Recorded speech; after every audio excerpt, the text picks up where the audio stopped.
Hey everybody, this is John from Elite Personal Fitness, and today I want to talk about how you may be misled by the fitness industry. So there's a lot of good things and a lot of bad things about my industry, and I want to not expose, but kind of talk about how some places say that they have a specific type of training that ends up getting you to burn more calories or anything for extended periods of time, way longer than after the workout, kind of making their place more unique or more special. But what I think is that's more of a misleading comment, since every place does that. So there's a thing called Epoch.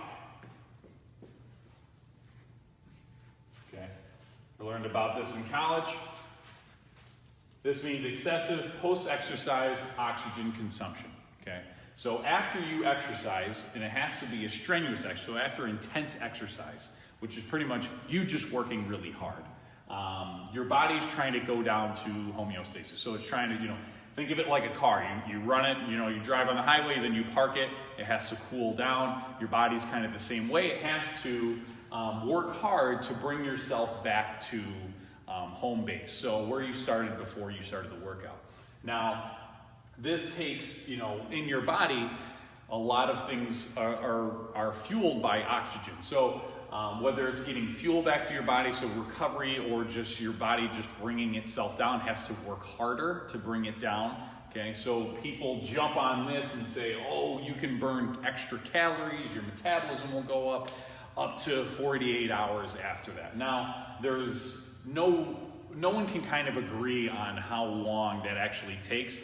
If you're very trained, like if you've been training for a long time, you're very efficient, this doesn't really affect you that much, because you're trained to also recover faster. So if you're untrained, say you haven't been exercising in a couple of years and you start working out, your body's going to be doing a lot of this, because it's going to take you longer to bring your body back down to homeostasis.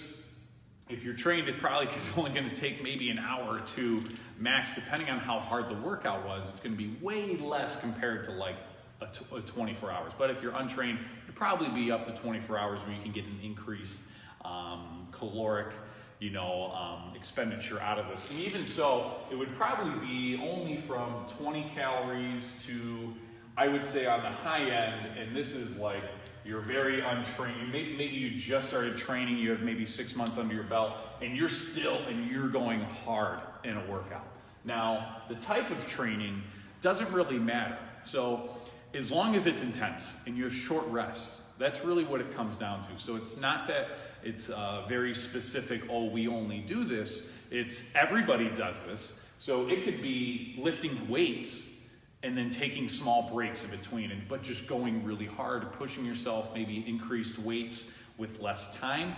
That will achieve the same thing. It will achieve Epoch. Or say, people like to say HIIT training. It could be circuit training. It could be Tabatas. It could be anything that you can think of, as long as you have short rests and the intensity is high. Time length, say if you go running for an hour, you're not going to get the benefits of this if you're going really kind of light. But if you went running for 45 minutes, but you did a ton of sprints and you just had less rest, you're going to achieve this. And then it also depends on the type of person, it depends on their gender, it depends on how much muscle they have. There's a lot of things coming into this. So I don't want anybody to be fooled by things that are out, you're getting marketed to all the time. I hope this clears things up. But when it really comes down to it, to achieve the most, to increase your metabolism, to burn the most calories, you have to increase muscle. So increase muscle, which means 70% of your caloric expenditure every day is what we're focusing on. Exercise is only like 10% of what you burn every single day.